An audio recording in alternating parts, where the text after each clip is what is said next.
દ્વારકાધીશ. જય દ્વારકાધીશ. કયું ગામ વાલા? ગણેશગઢ. ગણેશગઢ. તમારું આખું નામ જણાવો. મારું નામ વાળા રામભાઈ મનસુખભાઈ છે. અને મનસુખભાઈ, હવે તમે અમૃત પુષ્પ કોના માટે અને શું તકલીફ માટે લઈ ગયા હતા? અમૃત પુષ્પ હું મારા મમ્મી હાટું લઈ ગયા હતા. હવે તમારા મમ્મીને શું તકલીફ હતી ને કેટલા વર્ષો જૂની તકલીફ હતી? મારા મમ્મીને હાથ પગના હાંધા બધા દુખતા હતા. સવારમાં ઊભું ન થવાય, કોઈ વસ્તુ કાંઈ કામ ન થાય, કામ કાંઈ કરી શકે નહીં. એટલે સવારે ઊભું થવું તો પોઝિશન શું થાય એની? સવારે ઊભું થવામાં તો બહુ તકલીફ પડે. કામ કરવું, ટેકો કરે તો ઊભા થાય. બરાબર. એમાં કામ કરવાની તો વાત જ ન કામ રહી. કરવાની તો વાત. અને આ પીડા કેટલા વર્ષથી વાલા ભોગવતા હતા? અંદાજે 10 થી 12 વર્ષ જેવું થઈ ગયું. 10-12 વર્ષ જૂનો સંધિવા કહી શકાય એને. હા, એ સંધિવા. બરાબર. સાંધા ગોઠણના દુખાવા. હા. ત્યાર પછી આપણે અમૃત પુષ્પની કેટલી બોટલનો પ્રયોગ કર્યો ભાઈ? આપણે એક બોટલનો ઉપયોગ કર્યો અત્યારે. એક બોટલનો પ્રયોગ કર્યા પછી એ જે બેસી નહોતા શકતા, સવારે ઊભા થઈ શકતા નહોતા, એ તકલીફમાં આજની તારીખે શું ફેરફાર છે?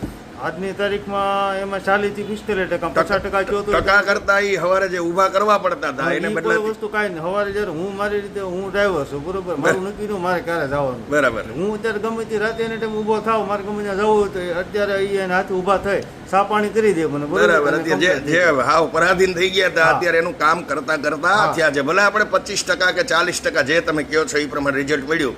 હજી આપણે એક બોટલનો કોર્સ પૂરો થયો છે. હા, એક બોટલનો કોર્સ. હજી તમારી સંપૂર્ણ બીમારી નાબૂદ થાય ત્યાં સુધી પરેજી સાથે સેવન ચાલુ રાખજો. અને મેં મુખ્ય વાત, પરેજી જો રાખશો તો જ તમને સંપૂર્ણ રિઝલ્ટ મળશે. અને ભગવાન 10-12 વર્ષની બીમારી એ 25 દિવસ જેવા સમયમાં જો એટલો રાહત થતો હોય તો હવે આગળ પરેજી ન પાડીને મૂર્ખાઈ ન કરાય. બરાબર. એમાં જો દૂધની એ તો બધું કમ્પ્લીટ જ કરતા હોય તો જ થયું હોય, રિઝલ્ટ નકર મળે જ નહીં. બરાબર. તો રાહતની દ્રષ્ટિએ અત્યારે કેટલા ટકા તમે કહી શકો છો? 40-45% બરાબર. છે. ઓકે. મને દેખાય છે. ભલે ભલે. એટલે સામું દેખાય જ છે. તો હવે તમારો નંબર જણાવો વાલા.